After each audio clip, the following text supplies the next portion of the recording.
Today on Hampton Roads Business Weekly, we shine the spotlight on nonprofits, plus the importance of mentorships. And dive headfirst into the world of product development. Get ready, Hampton Roads Business Weekly starts right now.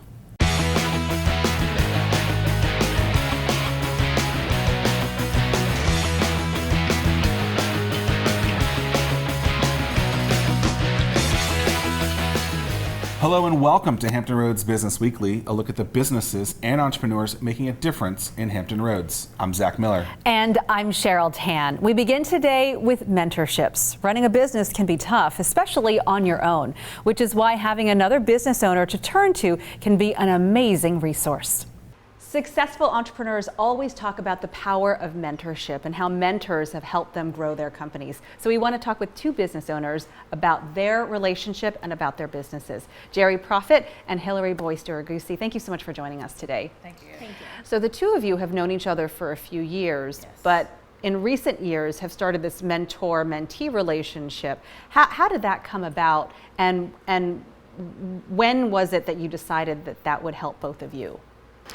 Well, we've actually met back in 2009. So we've known each other for a long time, actually. And we started our mentor-mentee relationship, I guess, back in a couple years ago when Hillary decided to break out as an entrepreneur. My opinion is any female or any woman out there who wants to do anything, but let alone start a business. I mean, I'm there to help. And when she called me and said, hey, this is what I'm thinking about doing, what do you think? I was, her biggest cheerleader. And I said, let me know how I can help, what you need, what questions can I answer? And she came over to my office and that sort of set us out on her path. And 2 years later, she's doing an amazing job, Was it hard, Hillary, to make that first outreach? Maybe you talked with other people and you said, okay, I'm thinking about starting a business. Right.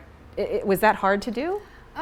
It wasn't hard to do with Jeri because, we have a personal friendship also that made it even more easy, I think, to talk to. I think it's a struggle for a lot of companies to find someone they can kind of marry up and have that relationship with. But for me, I was tickled that the stars kind of aligned for an easy-made mentorship that I respect and honor and am glad to have today. How has it helped you? How has this relationship helped you? For me, it's been extremely helpful to have a lifeline that I could text at night and say, who do I need to call to get workers' comp for new employees in Hawaii, for example? Which has happened, it sounds like. Yeah, because there's things that happen that you just need someone that has kind of been through that, and though her company is more IT and different scope, but who do you advise I build a banking relationship with? Those things, have been helpful that Jeri's held my hand and helped me with. Right, and it's not always about, the thing that is hard for other big companies is sometimes companies don't want to help you because they think about what's in it for me. When Hillary has called me and said, hey, I've got this opportunity with this contract, there's nothing in it for us. Sometimes it's just, she has an opportunity to get these new employees because she's a hub zone. There's nothing in it for Intellectex, but I want to see her succeed. So I've introduced her to someone that can help her with financing, being creative, because she's a brand new startup. She can't go to the bank and get a line of credit. Mm-hmm. So we've had to help her find creative ways to be able to, grow her company, so she can get to the next step. And it's interesting because when I was growing my company, I didn't have a Jeri, to ask. Try on air. But it's great because Hillary has 70 employees and she's 2 years old, where, I might have been at 35 employees and I've had to grow a little bit slower. Of course, the economy was different and things, but I don't have any ill will towards Hillary. I'm so proud of her. I'm so happy for her. Of course, she's a female and girl power. Veterans. Yes, both veterans, and we pay it forward, Another woman had called me just recently and needed help writing some bids for a food service industry. And I immediately called Hillary and I said, how can we help her? you know, And I helped her. and we helped her because, you know, she was another hardworking, very devoted catering person that needed help with getting into the government space. So, you know, we both dedicated some time to help her get started. The So, theory being that help companies, all companies, and everybody yes. succeeds. Yeah, absolutely. If they're hardworking and they want to make it, we're here to help them. Wonderful. Hillary, Jeri, thank you so very much. Yep. Thank you. Coming up, we start a new series on nonprofit businesses. But first, So you have that aha moment, that problem, that challenge that you want to solve, but how do you solve it? Well, we're going to find out how with Erica McManus of Mad Skills next on Hampton Roads Business Weekly. We are here with Erica McManus of Mad Skills. Erica, what's going on? Not much. I am excited to be here today. We're thrilled I know. to have you. So tell me a little bit about the journey of Mad Skills. You've been doing it for just over a year. How Yep. did you come about the idea? It's been about 14 months from the first conversation to launching our site was about a 4-month development phase. And then the past year we've been working to develop the concept, get the word out. And really where it started, I'm an active duty military spouse and I've moved 9 times in the past 15 years. So with any type of traditional career path, the struggle is like just insane. It's a really, really difficult lifestyle to maintain any type of normal career. So I ended up consulting for some startups out in California by default. That's an opportunity that was given to me at that time, and I took the opportunity and I started to create little teams of spouses for companies who are looking to take products to market or just kind of some branding opportunities. And one client said to me one day, "Military spouses are a force to be reckoned with and more should know about you." And I had like that light bulb moment. And I thought, at the end of this contract, I'm going to start my own company. So the real challenge is because of the world of active duty military, you guys travel a lot. Yep. And it's hard for the spouses of those active to find careers because they're constantly moving. The businesses around them are a little scared to hire them. Yep. And then so you guys pair them with other jobs to be able to fix that. Is it only in the creative industries? Yeah, no, so what we actually do is we kind of have 2 pathways. We developed what we call direct hire, so that's completely on our website. And a potential client, which is small business, entrepreneur, can come to the site, get access, and post a job. The unique thing about them posting a job is that all of the talent that will be applying are military spouses. So we've built up a military spouse talent community. The second is what's kind of evolved over the past year as we worked with clients and seen the needs is we're now kind of in the legal compliance structure to become a virtual staffing agency. And so what we're doing is we're taking those clients, seeing the work that they need done, finding the spouses in our community that can match that talent, and then being that bridge. So we're actually giving the remote team tools for both parties to be successful, where a lot of companies, remote work sounds great, they've never done it, they don't know how to do it, they don't know how to work with a military spouse who moves every 2 to 3 years. So it's a really unique opportunity to bring a service to a client and also serve the military spouse community. Why should a business hire these spouses to be reckoned with? Yeah, so that's an interesting conversation. The spouse community, there's a lot of stereotypes that we fight against, and I'm sure we could launch into stereotype conversation at any point. Start a meme everywhere, right? Exactly, Yeah. yes. There's some nasty memes out there. But the truth be told, the spouse community is no different. We're just a subset of really the diversity and the inclusion and the professionalism and the education from the rest of the world. And that community is really sitting untapped because, yes, people are afraid to hire somebody because they move every 2 to 3 years. And I use air quotes because the trending population of the workforce is people are moving. I think 4 years was the latest, average. So the old conversation of, well, you're going to move in 2 years, you can't be much of a benefit. If corporations would just take the time to understand the depth of contribution that can happen in a 2-year period from anybody, but also spouses that kind of bring often a unique soft skill set and adaptability and community building, I think they would just be blown away.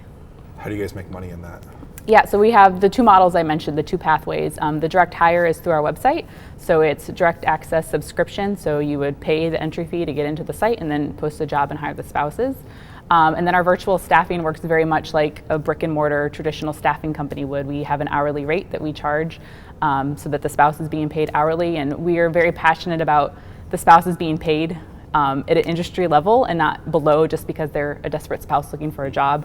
That's something that we fight against. These people are at a level of professionalism that they should be able to walk in and get paid what their cohorts in the civilian world are being I can paid. see the passion in you. What have been some of the biggest challenges in the last year or so? Biggest challenges, a lot of the stereotypes. We like to ask, we did a little customer development tour a year ago, went out to California and met with some pretty big companies, and our first question out of the door was, what do you know about military spouses? And the panicked looks that we would get told us everything we needed to know, and that was really kind of some of the passion and the drive behind what we do. People who are so not connected to the military spouse community really do fall into those stereotypes of assuming, oh, they just are at home or they're just supporting their spouse, when there's this very diverse ecosystem happening.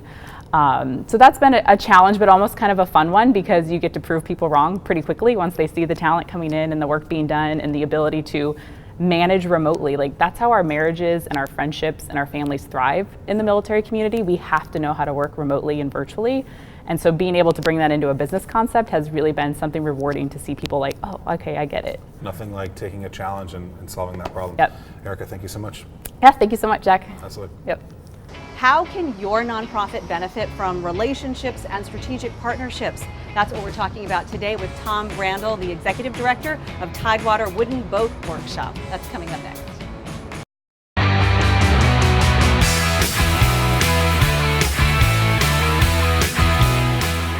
We are talking today about what it takes to become a successful social entrepreneur with Tom Brandel, the Executive Director of Tidewater Wooden Boat Workshop. Tom, thanks so much for talking with us Thank you for today. having me, Cheryl. We have to start with your story, which is so fascinating, and how it has nothing to do with wooden boats. Correct. How did you get started? Well, I retired from the Marine Corps in 2008, and when I retired, the guys I work with gave me a gift certificate to attend the Wooden Boat School in Brooklyn, Maine. I'd been a woodworker all my life. I had interest in boats, and I went there in 2011, and it was a life-changing experience. I loved building wooden boats, came home, started building one in my garage immediately. I went back the following summer, and I took another course, and then I started hearing about these youth boat building programs. At that time, there were probably over 60 of those across the country. I came back here to the Norfolk area thinking, there's got to be one of those here that I can volunteer at with my new learned skills. Came back here, and there weren't any. So after a couple of years, I still had this interest, and I ran into another gentleman who was kind of sort of doing boat building with kids in the area, not a formal program. And he and I teamed up, and we started Tidewater Wooden Boat Workshop. We incorporated our own nonprofit in 2014. We got our nonprofit status shortly thereafter. I was working as a defense contractor, quit my job because I knew I needed to do this full time, and I wanted to help kids. So, and what we do is we build boats with kids ages 12 through 18, wooden boats, 12 feet, 16 feet is the biggest we've built so far. And we teach them math, science, and life skills as we do that. Plus, the real thing is they get to take their boats that they built with their hands out on the river, on the Elizabeth River, and we teach them how to row, and in the future we're going to be doing sailing with them also. How cool is that? And the results? What has it been like to see those kids out on the water building something and then having it bloom? Yeah, we talk about the life skills that they get out of this, and one of the biggest things we see is that the gain in confidence. You take a 13-year-old young lady, and I say young lady because over half of our participants, a little more than half, are females. Wow. But they, the gain in confidence when you put them in front of a bandsaw that's taller than they are, in a potentially dangerous tool, which we teach them how to properly use, but the gain in confidence, they go from shying away from that tool to, by the end of the program, they're raising their hands and fighting over who's going to cut out the next piece of wood on the bandsaw. So the gain in confidence, the self-esteem that they get from building something with their own hands. My favorite words are, I did this. We had a young lady, 11-year-old, she just got done sewing the leather on an oar, protects the wood from rowing, from the oar lock. And her mom came to pick her up, and she as soon as her mom walked in the door, she runs in the back, grabs the oar that she'd been working on, and she runs up to her mom and she says, "Mom, look, I did this." Oh. Those are my 3 favorite words. I love it. I love it. So we can see, it's very palpable that the change in some of these kids in terms of their communication skills, their self-confidence, their ability to problem solve. math, the critical thinking piece. So we think we're making a difference. So back when you started, defense contractor, former military, Mm-hmm. you said, okay, I'm going to start this nonprofit. And since you quit your job, you needed to, at some point, make money from it. Yes. How did you make that transition? And how have you been able to start to pay yourself? Okay. Well, initially, I think like a lot of small nonprofits, we started out small and we're growing, but we funded it out of the back pocket national bank of Tom and my Right. partner Joe Filipowski. Most of the tools in the shop we've donated to the shop. They were our own personal tools. But then there are a lot of great foundations here in the Tidewater area, and we've applied for grants. Hampton Roads Community Foundation, Tidewater Children's Foundation, Agena Foundation, just to name a few, as well as individual donations. And then it's just getting the word out. I mean, I've made the circuits of as many of the Kiwanis and Rotary clubs that I can, some of the boating clubs, the yacht clubs, and just getting the word out about who we are and what we're doing and the difference we're trying to make in the disadvantaged kids in the area. Tom Brandel, thanks for sharing your story with us, Thanks. and congratulations on the Thank you. growth of your nonprofit. Thank you. Thinking about getting a product developed? What steps do you do? Next on Hampton Roads Business Weekly. Welcome back to Hampton Roads Business Weekly. We're here with Sarah Zimmerman of Sumitomo and Regent alum. Thanks for being with us today. You're welcome. So we got these fancy things that are huge to product development for you guys. Tell me a little bit about what product development is and why being able to hold something is important to the sale of it. Yeah, so after the marketing study is done and we can justify that we can invest into a product, we begin the product development side of it. And one thing that has helped us over the years, I've been doing this a long time, and in the past you would have a drawing and you would show the customer the drawing and that's all they could see. And now when we're in the development stage of a product, we can do a 3D printing of it and take it to our customers and get feedback. So you're not spending that expensive money on molding that you used to have to do in the past. And so 3D modeling is very important because it allows us to get the voice of the customer and get into features and benefits that the customer wants. And the 3D printing now allows you to do it at a lot less cost than you used to. So really your product developing with the customer alongside instead Yes. of before where you get a molding that's $20,000 to get something out, you realize it's not the right thing, and Correct. then you just print this out. And so what are some of the things that a customer is going to be telling you throughout the whole process? Yeah, so it depends on the market. So when we're developing a product, in our case, we develop for different industries. And so depending on the industry that we take it to, we get different feedback. So part of our products are used in the food and beverage industry. And in the food and beverage industry, they're very concerned about safety. So when they're looking at the product, they don't want curves and things in the product because once it's in the plant, if it has curves or niches or cracks in it, things like that, the food can get in there. And so when they're washing it down and they don't remove the food, it can grow bacteria. So for a food plant, that's the kind of things that they're looking for and that are important is cleanability, how the surface of the product is. When you go into a steel mill, they don't really care about the surface of the product. So the things that they're looking for is reliability. It's a very tough application and they're looking for long life and liability. 3D printers, to me, are kind of like the new dishwashers. They can probably be in every house. They're a lot cheaper than they used to be. Yes. How has this been so important to the growth of your product development? The speed to market is really what it does. So something that would take you years to develop and push out, you're able to bring that down to a quicker product development to the market. So speed to market is the biggest thing, and cost. What are some of the biggest challenges, concerns that continue to come up with any kind of getting a product to market? So in the design stage, you have features that you want, and then when you go to design the product, you may not be getting the quality that you want or the expectations. And then you have to make a judgment call. What the level of performance that you want out of the gearbox. So in our case, we're producing a industrial product, and putting something in there might make it run hot. So that might be good for the gears, but it might run the temperature hot. So we have to make judgment calls all the time about the features that we're asked for, what we can do, and the payback. With that being said, with a 3D printer, usually they're printing plastic. How do you make sure that it's not going, it'll do one thing one way, and then when you get it to market, it does it different? Yeah, so they actually print metal now. Okay. The printers are a little bit more expensive from that standpoint, and they can.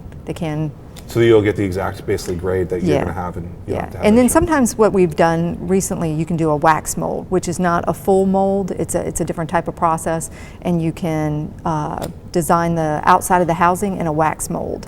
But really the key is getting something that they can touch, so they can look at it, Yep. get in there and not. Awesome. And then after that's done, the key becomes in the test lab.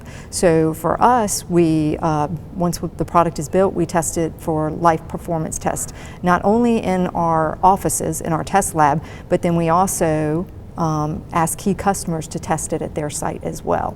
So before we launch a product fully to market, it's tested in 2 different ways for us. Very cool. Well, Yeah. thank you so much for your time. You're welcome. And with that, we wrap up another edition of Hampton Roads Business Weekly. Make sure you like us on Facebook and Twitter, and head over to hrbusinessweekly.com to get more information and watch previous shows. For Hampton Roads Business Weekly, I'm Zach Miller. And I'm Cheryl Tan. We'll see you next week.